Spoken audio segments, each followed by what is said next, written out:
Today we are talking about how to shave off 40 minutes of your next marathon time. And today we have Zippy with us. Hi, Zippy. Hey, Victor. Hi, how are you? Right, Zippy, what were your biggest challenges and frustrations before you started the training with me? Well, actually, I don't know if I'd call it frustrations, just it was a dream.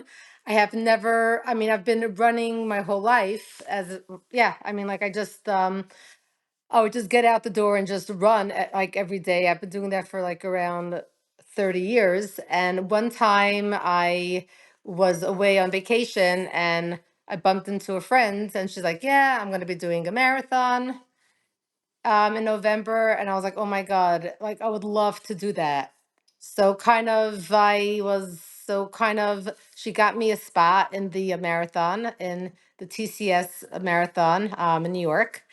And after I got in, I started panicking. I was like, "Oh my God, I got in, but now, like, what? Yeah, but like, how do you go from running just like, like everyday jog or run, like into a marathon?"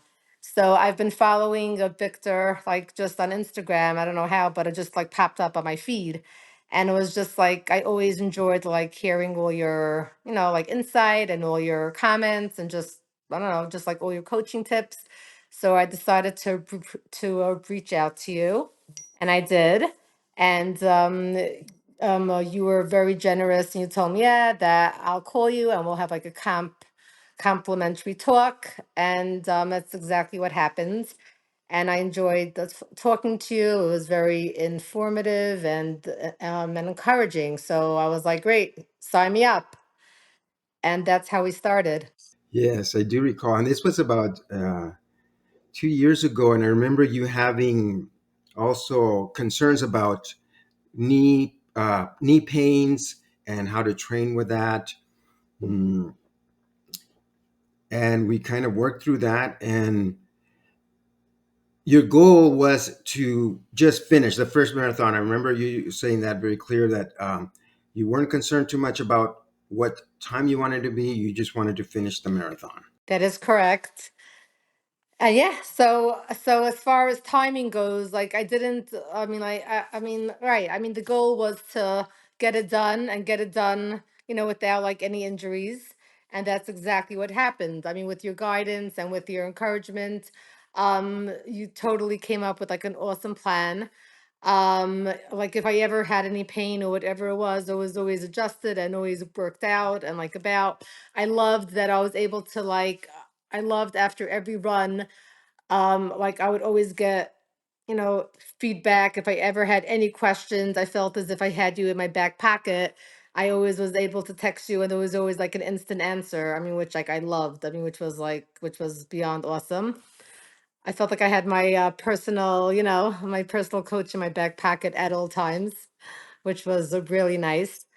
Yeah, and it was a very doable plan. Like, I also told you that I work out in Orange Theory a couple times a week, and it was totally adjusted into our plan. So it was very doable and very enjoyable.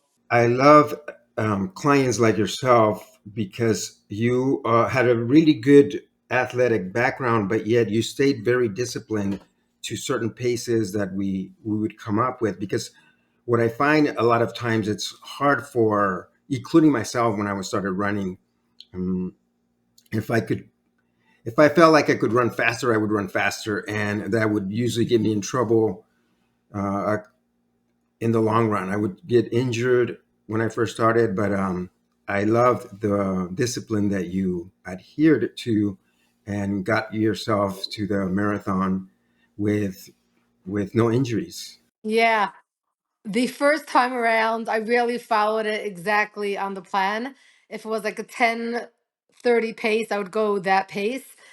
This time around, I wasn't as I did kind of, like faster pacing because I felt I was like up to it and I kind of knew like what I was getting into.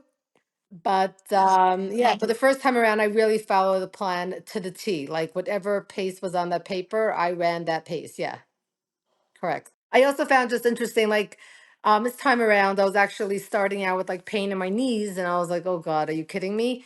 So I ended up going to an orthopedist, and like he took X-rays and things, and he's like, "Everything appears to be fine."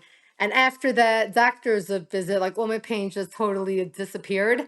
I don't know if it was like in my head, like games, that it was like I don't know, but like after I got the like okay, I was totally fine and without any pain, and I've been going pain free like all this time, like during the marathon, after, post, during. I was just so it's interesting, like, sometimes I guess our minds could be, daunting when like everything is fine.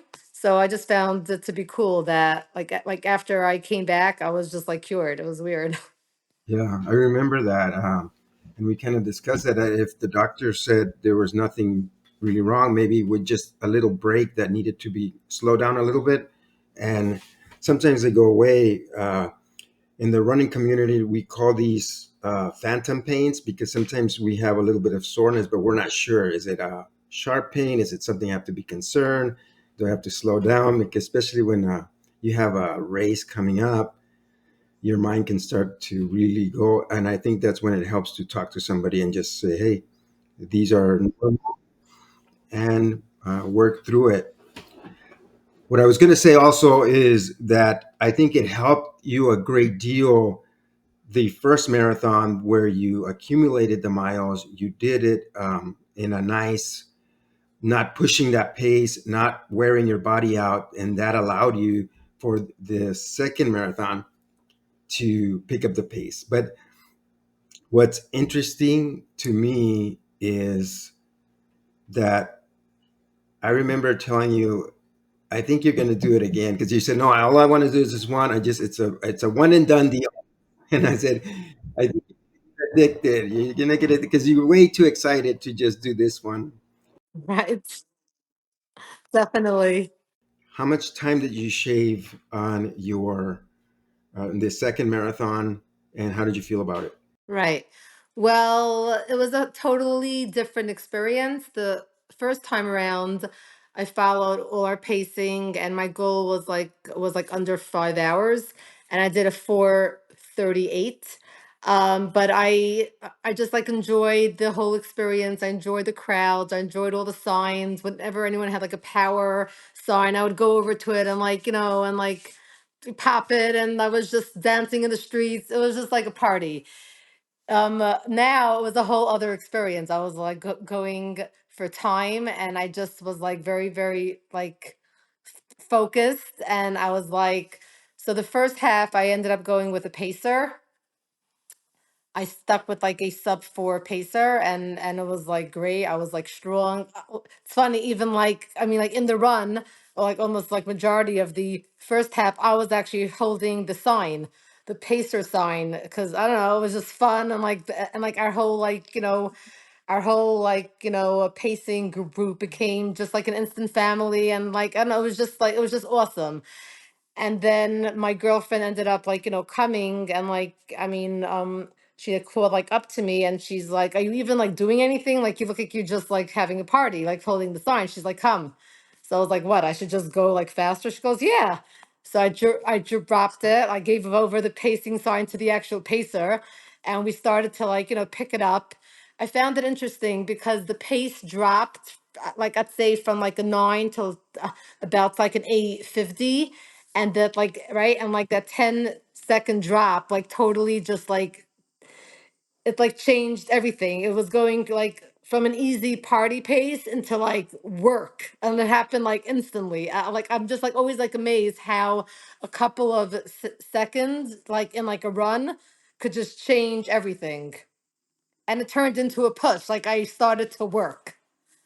So if I didn't have that push, I definitely would have ended in like a 3:59:59, like sub 4. I was gonna get that regardless, but because I had my friend that was like pushing me, it was a fight. I mean, I worked. I mean, yeah, I'm saying I didn't enjoy the crowds. I didn't even like hear a crowd. I didn't see anything or hear anything. I was just like going to get that. So it's just interesting how, like, if you drop, I mean, like a pace down by just like a couple of seconds, it's a whole other game. It's just, yeah, it's just cool. Interesting how that works. How, yeah, it's just about, I'm happy I did it though. Because that time at 3:55 finish, that was your qualifying time for Boston. And I think that is something that you weren't going for, but yet when you discovered that you got 3:55, somebody told you that that is the qualifying time for you for Boston. Yeah, so that's pretty wild. In my wildest dreams, I didn't even like ever even like I didn't even like Google like what the like time was for Boston, because to me Boston is like, for the like big wigs. But I actually did 3:55 to 28 seconds over the Boston. But then I was like killing myself. I was like, oh my God, are you kidding me? But then like like asking around and like, but I think even if I got the 3:55, they drop the time because there's like a bunch of people, so it gets impossible for everybody to get in. I think they drop it down to like 351 or so like even if I did like a flat 355, I still like having like yeah, I mean I still like I still don't qualify. But on that note, my girlfriend is like, Tip, we are doing Boston. Oh God, here we go again. So maybe we're gonna do another marathon. Victor, my one and done. Yeah. She's like, Tip, we're gonna do it. We're gonna go faster, and then you're in. So I'm like, okay, well, so that's our plan for now. So, Zippy, what were some of the things that we did together that helped you shave those 40 minutes of your time? Well, firstly, I had your plan. I had your plan. I had gotten, like, it was my weekly, um, I call it homework that I did every day. I also followed all of your tips and all of your, even I mean with the like diet, like the nutrition part of it. Like I don't eat a ton, but but I had discussed like like diet and like tips and like how to go about it to eat like prior to a run and like like post run, and just following through and just having all of that encouragement. And like whenever I had any doubts or any questions, I always felt very comfortable, or like asking or reaching out either like by call or text. And I always had like all the answers there, and it just, yeah, I mean, it just worked. Whatever the doctor prescribed worked. We had some speed workouts in between, and they weren't your favorites, but you still were putting in the work. Yeah, so speed, right, so speed is actually my the area which I didn't enjoy, because to me the track is just like boring and dull. But in order to get faster and better, the speed is like vital. I guess you could say those like days are important. Even though I don't enjoy them, I definitely did them. I followed through. Like it was on my Wednesday was for speed, and that's what exactly I followed through. Like if you want it, you have to do it, and you're going to succeed. And I know that for the long runs, you were able to find a group, like we discussed in some of the sessions, how important it is to have friends and other people that you can run with. And it was amazing that you were able to tell us a little bit about that, you finding friends to run with. Sure. So the experience from the past year to now was a total other experience. This past year, I was totally on my own, solo. I followed all my homework, like by myself. I did all the runs. I mean, I enjoy my own company, which is great, and I have like great, great music, which I always like enjoy, which I mean, which is always like also helpful for me. But this time around, because I had done it this past time, and like it was I found out like who's gonna be in the like who's running the marathon. And like I reached out like to people more, and it became I mean like a family. And like all our runs, the longer ones, we always did them together, and it was just epic. Like every run was just like wow, it was just like the biggest like high. Like like the day that I had to do my 20 miler, we got up like early. We parked the car. We ran over the GW bridge. We ran down the West Side Highway. It was something that like I always like, dreamt of, doing. So I turned like my homework into just this like positive, like wow experience. And it was just like, it was just amazing. It was just an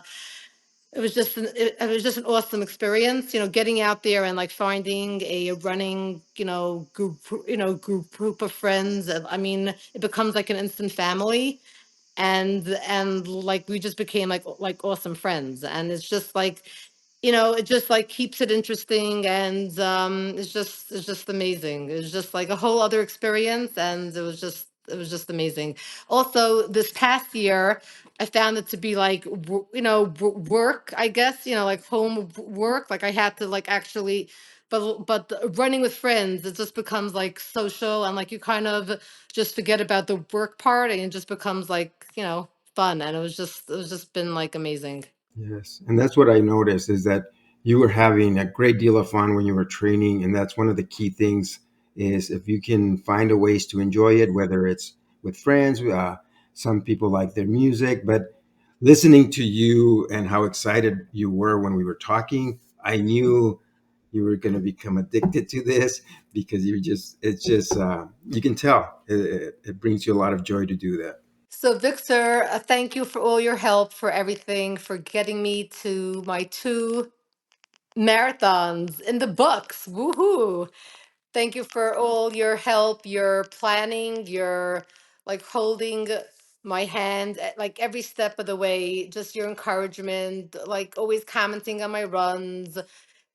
Just I felt as if like it was like a friend, like I mean, because I felt as if you aren't only a coach, but like a friend, like that you like cared about, like how I am, how I'm feeling, if there's any like adjustment that has to like get done.